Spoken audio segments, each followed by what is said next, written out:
Hello my dear students, welcome back to my YouTube channel. मेरे YouTube channel पर आप लोग का बहुत बहुत स्वागत है। डियर स्टूडेंट, आज हम लोग बीए थर्ड सेमेस्टर के शिक्षा शास्त्र विषय की प्रैक्टिकल फाइल को बनाने का तरीका जानेंगे कि आप लोगों की ये जो थर्ड सेमेस्टर की प्रैक्टिकल फाइल है इसको किस तरीके से बनानी है, आपको क्या क्या चीज़ों का ध्यान रखना है और कहाँ कहाँ पर कौन कौन सी चीज़ों को आपको अपने प्रैक्टिकल फाइल में व्यवस्थित करके लिखना है और उसको रखना है। तो चलिए शुरू किया जाए आज की आपकी प्रैक्टिकल की फाइल के बारे में जानकारी को। मैंने आप लोगों का देखिए सिलेबस जो है 8 यूनिट पूरा कंप्लीट करा दिया है। अब ये प्रैक्टिकल फाइल ही आप लोगों को बतानी थी जो बहुत ही ज़रूरी है। तो चलिए आज की क्लास में हम लोग देखें कि आपका ये जो प्रैक्टिकल फाइल है कैसे बनेगा और आपके सिलेबस में जो चीज़ दिया गया है उसी के अकॉर्डिंग हमको प्रैक्टिकल फाइल बनानी है। तो चलिए देखते हैं।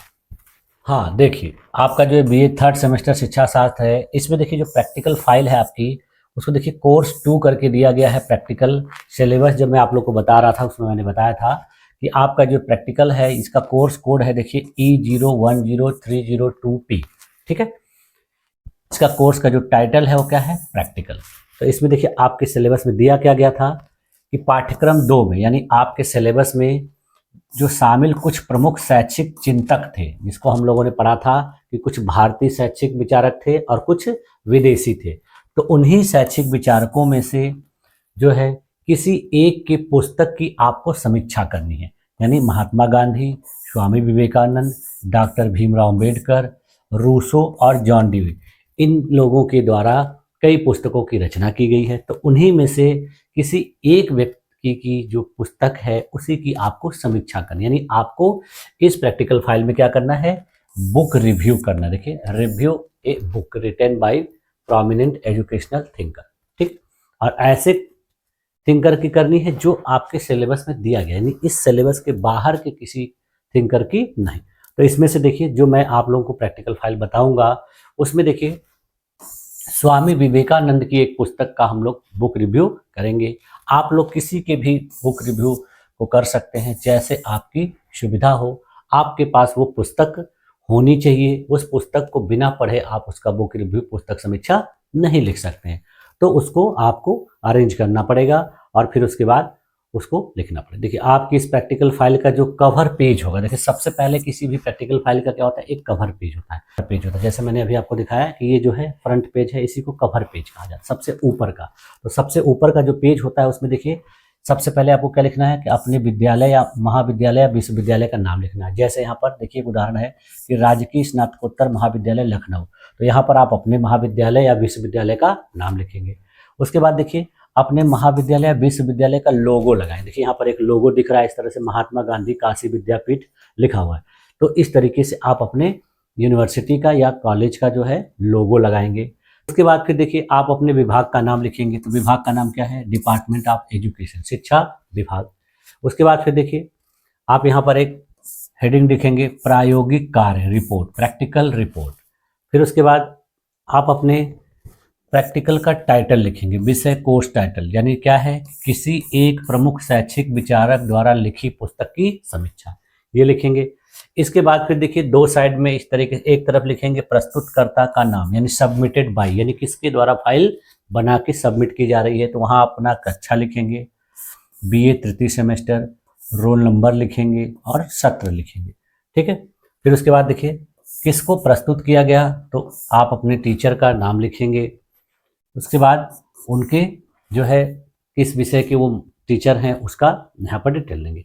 उसके बाद फिर देखिए प्रस्तुति की तिथि यानी डेट ऑफ सबमिशन, तो आपने इस फाइल को किस डेट को सबमिट किया है उसका डेट लिखेंगे, ईयर लिखेंगे और स्थान लिख देंगे। आपका जो भी स्थान होगा, जैसे यहाँ लखनऊ लिखा गया है तो आप जिस स्थान पे पढ़ते होंगे, जिस शहर में पढ़ते होंगे, आपका कॉलेज जहाँ पर होगा वहाँ का नाम लिख देंगे।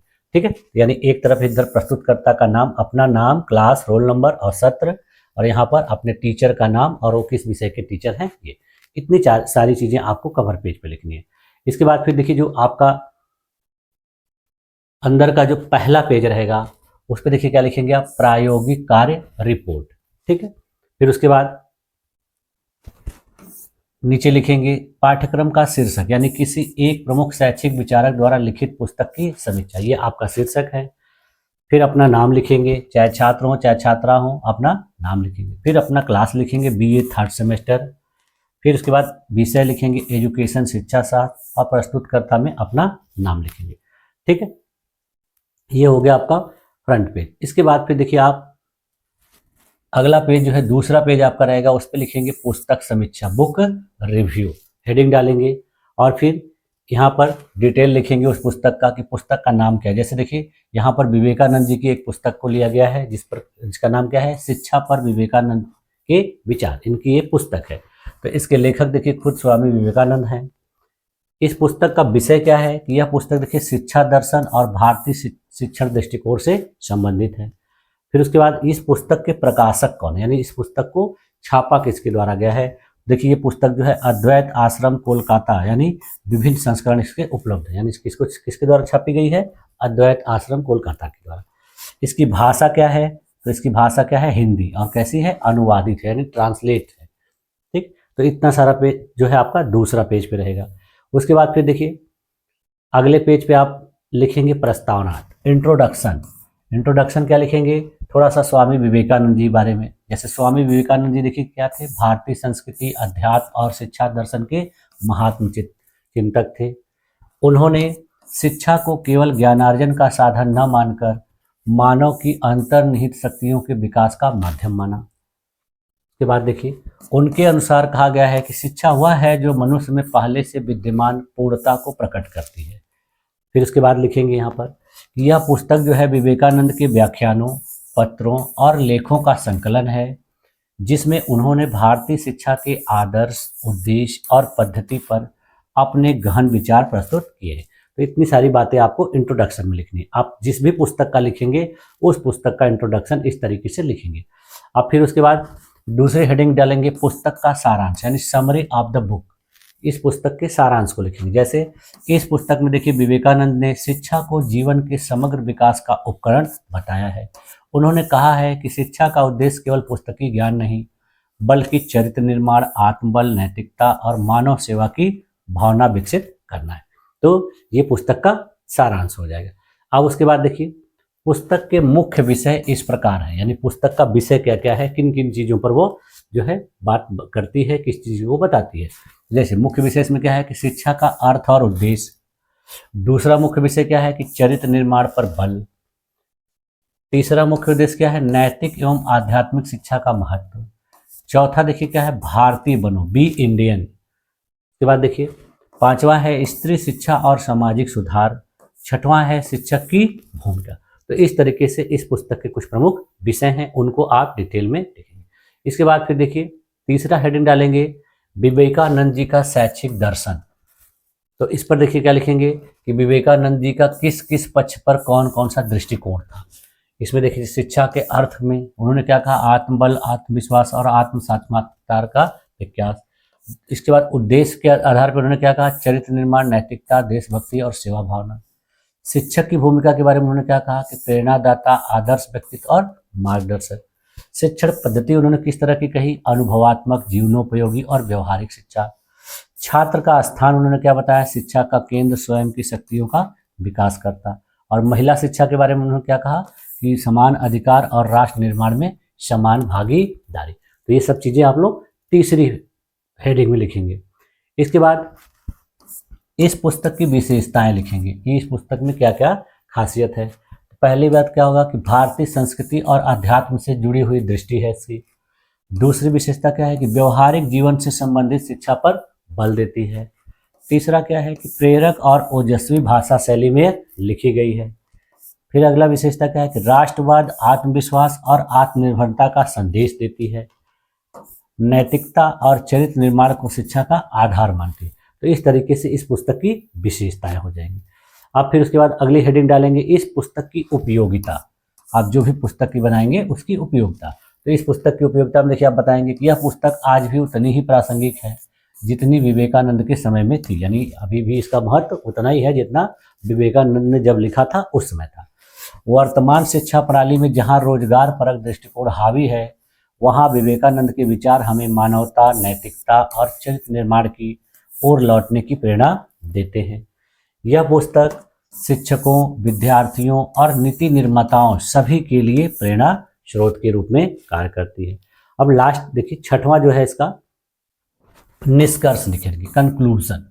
देखिए, स्वामी विवेकानंद की शिक्षा दृष्टि आध्यात्मिकता, नैतिकता और आत्मबल से ओतप्रोत है। इन्होंने कहा कि हम वही बन सकते हैं जो हम अपने भीतर सोचते हैं। उनके विचार देखिए आज के शिक्षा जगत के लिए एक मार्गदर्शक सिद्धांत है। यह पुस्तक शिक्षा को केवल नौकरी प्राप्ति का साधन नहीं बल्कि मानव निर्माण की प्रक्रिया के रूप में प्रस्तुत करती है।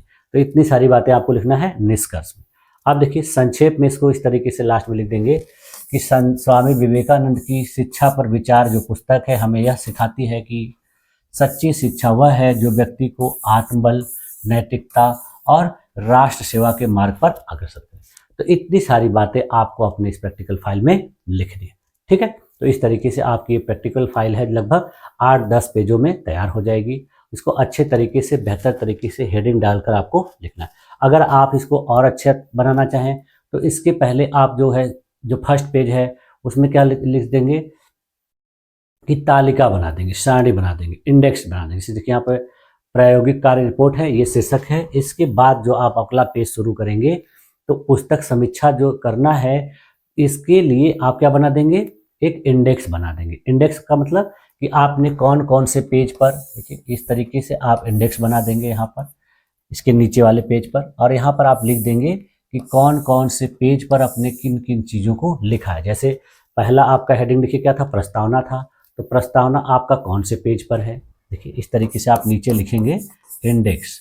ठीक है, इंडेक्स में आप जैसे सीरियल नंबर 1, 2, 3 करके लिख देंगे कि आपका प्रस्तावना कौन से पेज पर है, फिर उसके बाद जो उसकी विशेषता कौन से पेज में है, ये सब सारी चीज़ें आपको पेज रूप में लिख देनी। ठीक, तो इससे क्या होगा कि आपका एक इंडेक्स टेबल बन जाएगा। तो जो भी एग्जामिनर आपकी इस फाइल को देखेगा तो वो इससे पता चल जाएगा उसको कि आपने इस पेज पर इस बात को लिखा है, तो वो वही पेज खोल के आपकी इस बात को पढ़ लेगा। तो उससे पता चल जाएगा कि हाँ आपने इस फाइल को अच्छे तरीके से बनाया।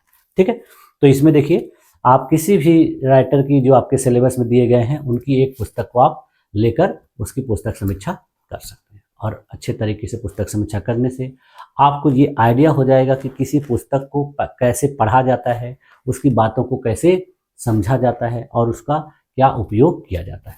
तो इसीलिए आपके सिलेबस में ये चीज़ें दी गई। जैसे बहुत से स्टूडेंट होते हैं कि देखिए किसी पुस्तक को लेकर उसका साइज देख कर बताते हैं कि ये पुस्तक अच्छी है, खराब नहीं। साइज नहीं देखना चाहिए, उसका कलर, पेज का ऊपर का कैसा है ये नहीं, उसको पढ़िए। उसको पढ़ने के बाद तब आप बताइए कि हाँ ये पुस्तक में ये खासियत है, ये चीज़ें। इसकी मोटाई, चौड़ाई, रंग देखने से पुस्तक की खासियत, अच्छाई के बारे में आप नहीं जान पाएंगे। तो इसीलिए आपको ये पुस्तक समीक्षा करना सिखाया जाता है कि पुस्तक समीक्षा कैसे की जानी चाहिए और इसका क्या महत्व है आपके शिक्षा के क्षेत्र। ठीक है, तो इसी तरीके से आप लोग अपनी प्रैक्टिकल फाइल बना लीजिएगा और इसको एक एक करके अच्छे तरीके से तैयार कर लीजिएगा। अच्छे तरीके से हेडिंग के रूप में बढ़िया से सजा के लिखिएगा, जिससे जो एग्जामिनर आपकी फाइल को देखे तो वो प्रसन्न हो जाए और आपको अच्छा नंबर दे। ठीक है, तो आज की क्लास में देखिए मुझे आप लोगों को यही बताना था। सिलेबस मैंने आप लोगों का पहले से पूरा करा ही दिया है। आज की क्लास में आपका प्रैक्टिकल का भी फाइल का फॉर्मेट मैंने बता दिया। अब मेरे तरफ से आपका जो तीसरा सेमेस्टर का है सब कुछ पूरी तरह से कंप्लीट कर दिया गया है। अगर बीच में आपको कभी कोई प्रॉब्लम हो, कोई डाउट हो किसी भी चीज़ के लिए, तो उसके लिए आप मुझसे पूछ सकते हैं। उसके बाद अब हम लोग आपके अगले सेमेस्टर में मिलेंगे, यानी चौथे सेमेस्टर में।